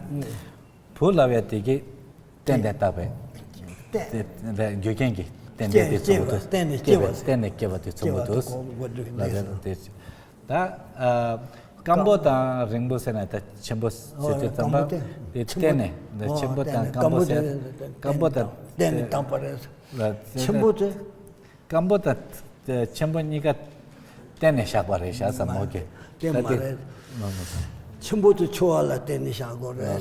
Kadong one te dembare ina yo kambo se ya de taya de koru shakambo ya ti chane ko patasha koru jimbal chesta temare. No, listen. ki jabala tene sha temare koru shakambo chen tasha. Chimbo te chuchu to tene chergo gore. So yeah, that you're right. I mean, that's when you say son, that means that a son depends on parents as the kind of giving producing them, right? So yeah, it's the causal relative dependence. The tall is the causal dependent, the position, because the tall it's independent on the short, but the skinny could be that the dependent designation, because the skinny can be for a certain attributes of the body, you'd say it's skinny or obese, or the skinny, from a certain attributes of the body. So from that perspective, it is the dependent designation. Let's think about this, okay? Ta ngaso karashe ge degusuna this tende momu mashe dinol tende de karashe degusuna ta ki ronsu thongke ronsi trobat me til na che ti me ba to ha ko na ta ti yongke to me ge ni sha tin ba lo non chut ma chari man do ti o ti che to le she ge yo tende she gu ya no. So in essence, that what's the point of all this kind of elaborate, discussion, or the exposition of dependent origination? That this is basically, it has to do with, by understanding the dependent origination, as you can understand, this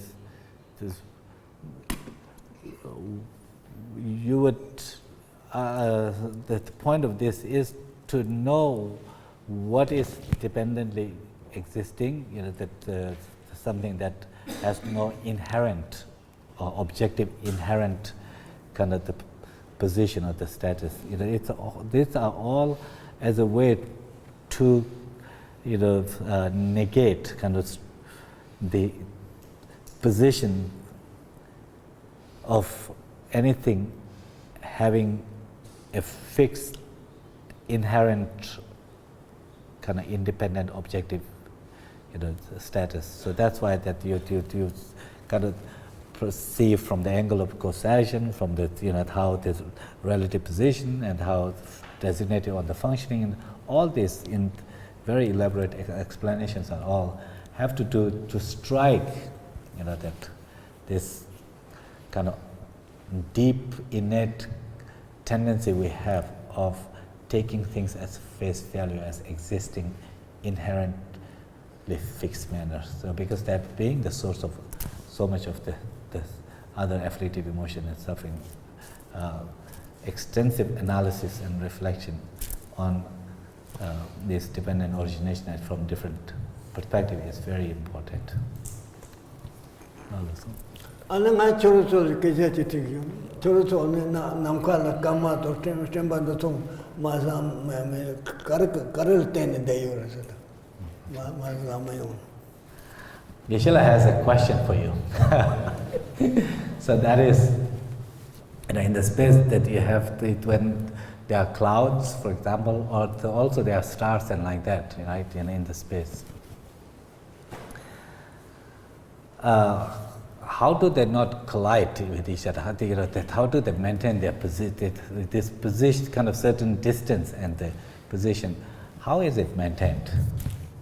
This of the different stars and galaxies and so forth. Why not they just kind of collapse or collide?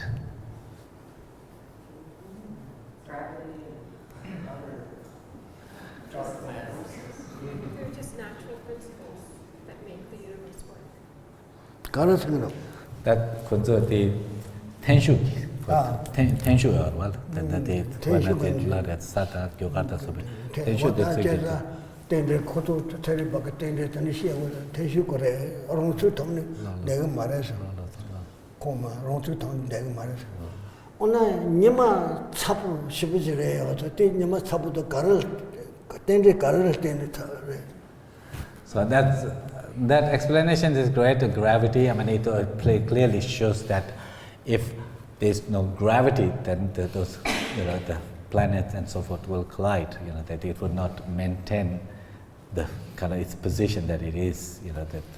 That basically shows that such positionings are maintained. With a certain kind of the laws, the natural laws, the principles that called the gravity. That's true. Now, Geshe has another question. That the sun's kind of it's the heat of the sun. What is it dependent on? The heat of sun. Atomic particles. Huh? You need a nuclear physicist here. Yeah, can anyone explain that? Huh?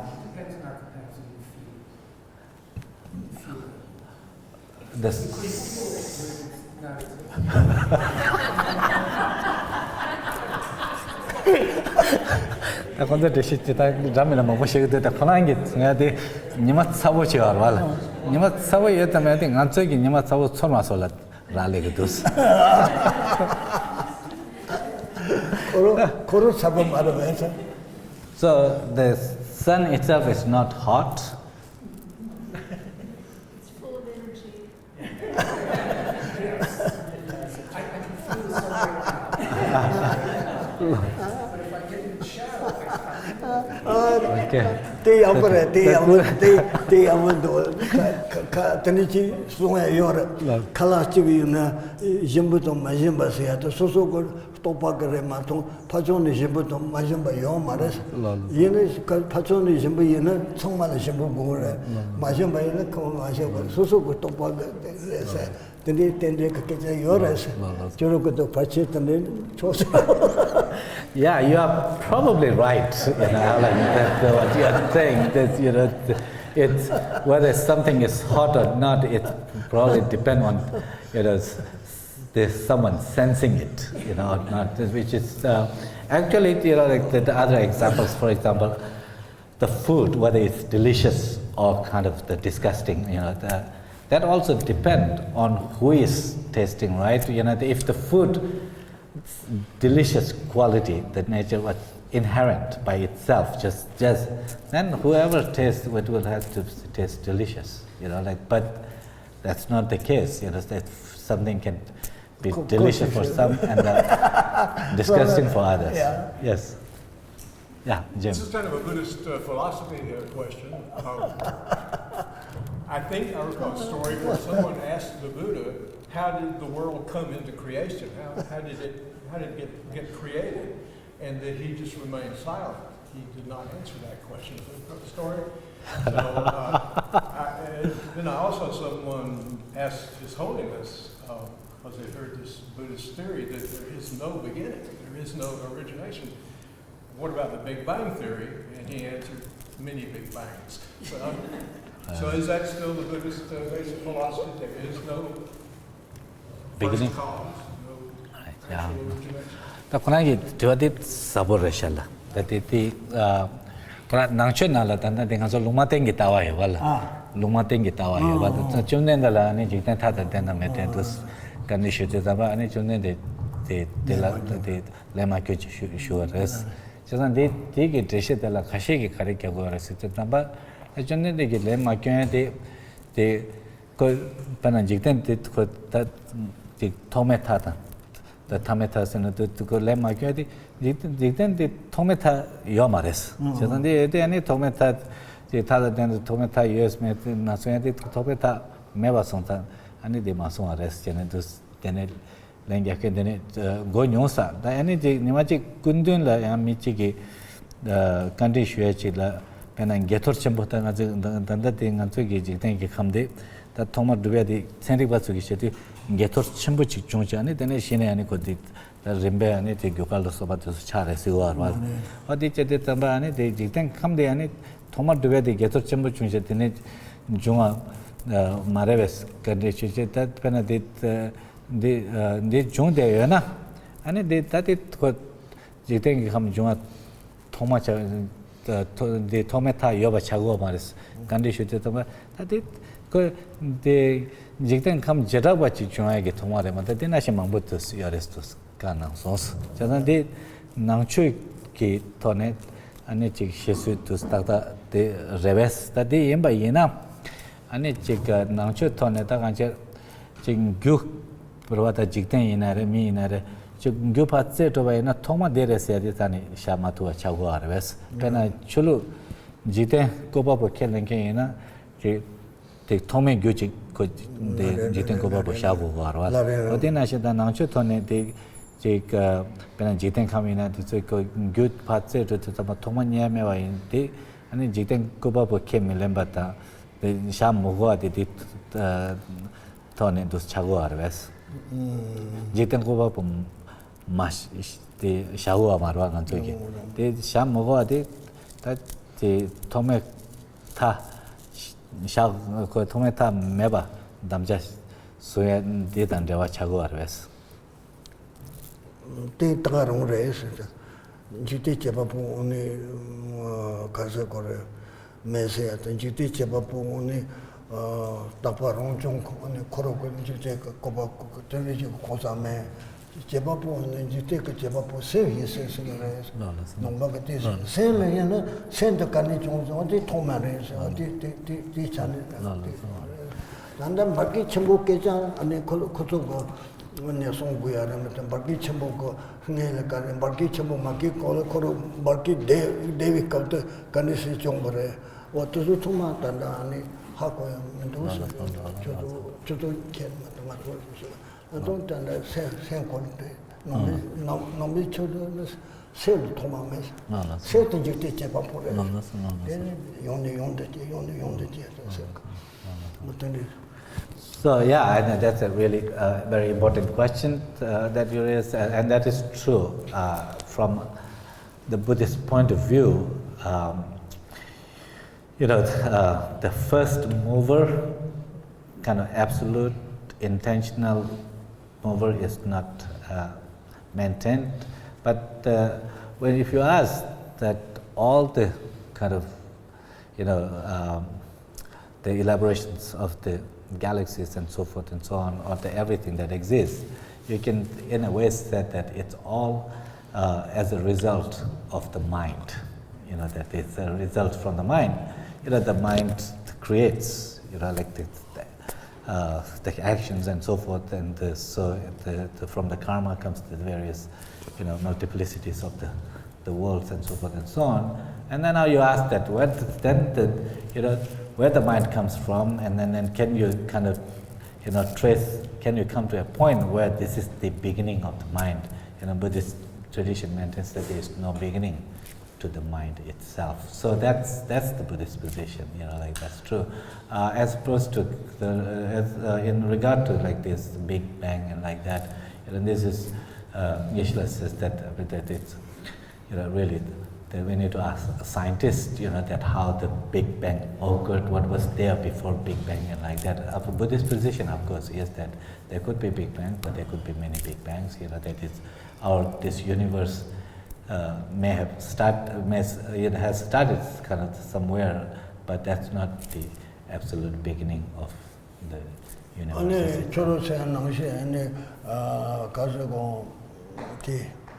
Tomin tayo to meso, dayo to meso, le jautan, choro kuchise, to se to kola ti kos le majoa, karase to kola ti le jamna ningachi oro.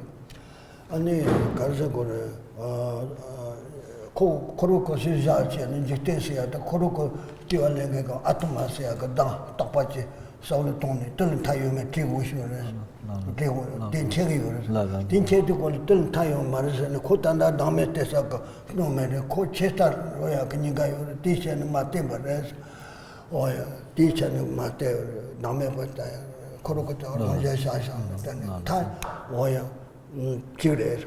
Tene yo chino na kare raje chasi bayin o chichi no no le ngomtang no hi chisa tongche la so choro ba so sonje nyongoni tang mo yo maris le jaw ti yores le jaw gusak to ne keche le jaw mo gusak keche susu ne chegre yo maris ta chen ne teres ko kotok tiwati ko lo kar tiberzana ta me se lamna sija thamjin chewi se ta nongere so 시장은 탐해 버렸어. 어디 농계에서 타요에서는 탐해서 그것이 인도 되니 농계에서 그것도 농계 동산에 좀 줘야라. 뒤에 또 선지가 나서 타체는 타 매서 타체가 레저 속지요를 레저살로 니요를 줄레 마저서 레저서. So these are what Jim you mentioned earlier. These are what is called the the uncommented questions or the unprophesied question. Basically, there are certain sets of questions raised by the contemporary of the Buddha.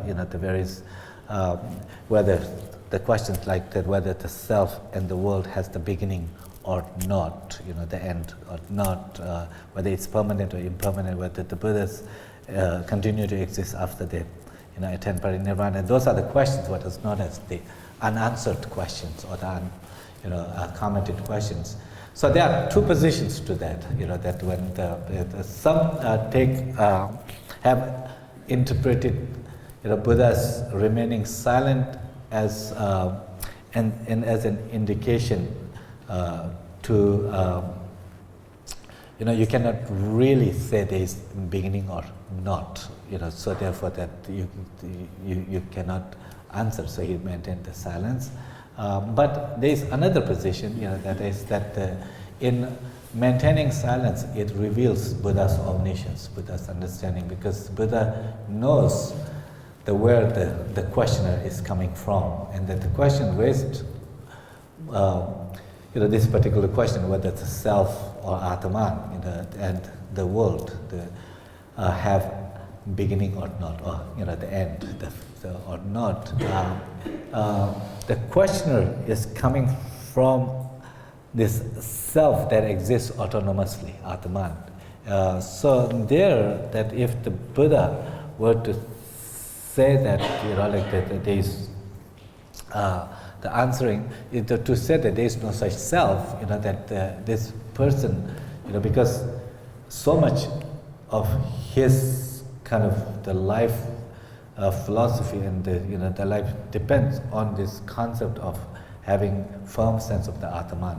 So, it would, for the Buddha to kind of outright say that there is no such thing, it will cause deep distress and even lead such a person to,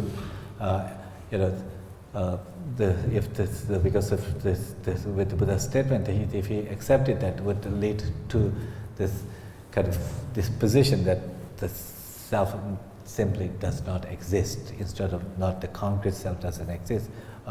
So it will lead to nihilistic position, which would be harmful for someone to maintain nihilistic position. Would that mean that it doesn't matter whatever to you, it negates the karmic causations and all that irrelevance for that reason. But so that's why that Buddha maintained silence in order to to not to cause such despair or to lead to nihilism. But on the other hand, there are other occasions, that in like the 11th chapter of the Pragyamula Karika Shastra, the root text of the middle way, that it explained that there another occasion when such question was asked, and this time that questioner was coming from in order to contradict Buddha, that the Buddha is an omniscient.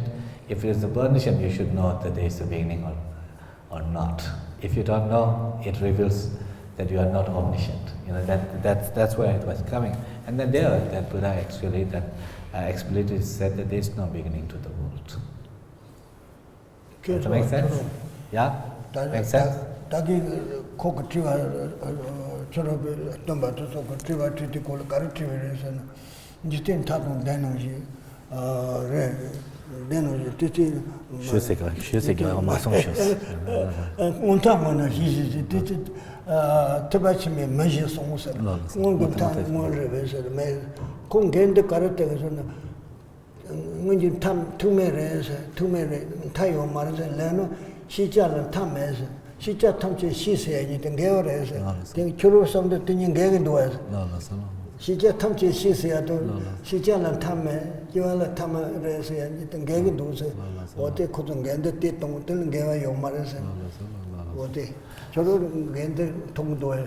So, like that, the second questioner was that he basically, motivated to contradict Buddha, in the sense that if there is no beginning is it the to the of world. Creator God? Is that the controversy? Is there that also true. That also true. But yeah. Because basically the position comes that there is a creator, first mover. If you don't have that, then you are saying that the world has no beginning, and then if the world has no beginning, that you would not know everything, right? That is nothing. And then how could the Buddha be omniscient that knows everything? That's why. So when the question was motivated with such, raised with such motivation, then that Buddha was clear to say that there is no beginning, there is no contradiction. For something to have no beginning and to know, that to maintain that. Does not contradict that you are not omniscient. What do you think? Do you think that it contradicts or not?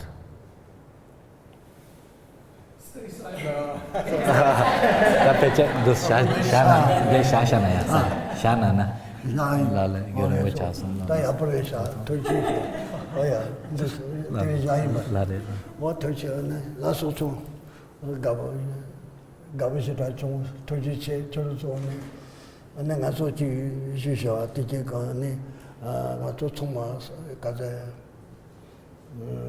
Zambali Tomal and the Dickinjoaga and the Saison Boyaga and the Jelanoyaka, Malojoro knows. So, thank you so much for your patience, for your attention, and the few hours we had here where we engaged in this kind of discussions, that any of this kind of discussions we have had, merits of the positive energies arising from this, let's take a moment to dedicate for positive qualities like the of the Thank mind, you like very much. compassion and love and so forth, to grow and flourish, and then thereby to contribute towards the well-being of all beings. See you, see ya. Ngato tarin tani zoya te kiwang ngame le songbo ngato nongbi challenge le songbo si ka ne tebula monte chege yos. Ti so tane maumba yonjo ngaso ne tane ka tuya to. Ti tine ni chuko tunda chuno ne yupe tawa nguma ka tunda la ngaso to atli che ya tane yu ya kamalo yo tane ka malo yo yos. So I consider this brief occasion that we have had here to meet and to converse as the result of the previous karma. As a Buddhist, that I don't take it as an accident. It's made possible by the previous karmic coincidences, and I pray that in the future also we meet again and have the opportunity to again discuss and have this discourse on profound kind of the teachings like the dependent origination and so forth in the future. Thank you. Yeah. So please thank Geshe for the wonderful teachings. Yes.